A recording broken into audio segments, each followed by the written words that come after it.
వచ్చి మాట్లాడడం జరిగింది. అప్పుడు ఏది లేదు మాఫీ చేస్తామని చెప్పేసారు. గత ఎమ్మెల్యే సతీష్ కుమార్ సార్ ఉన్నప్పుడు కూడా మేము అడిగినాం, అప్పుడు కూడా కట్టు లేదు రద్దు చేస్తామని చెప్పారు.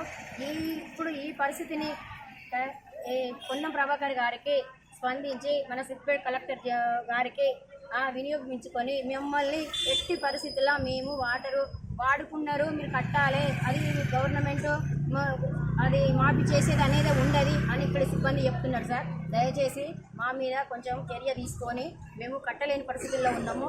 ఆర్థికంగా 8,000 బిల్లు అంటే మేము ఇప్పుడు కట్టలేము. మేము ఎంతో కొంత 6 నెలల బిల్లు కడదామని వచ్చేసరికి మమ్మల్ని డిమాండ్ చేసిరు. మేము మొత్తం కూడా మాతోని కాదు, మేము కట్టలేము, మాకు మిషన్ భగీరథ వాటర్ అనేది అప్పుడు ఫ్రీ అని వేసిరు. మేము ఇప్పుడు బిల్లు సహకరించలేదు, కట్టడం లేదు, కట్టరా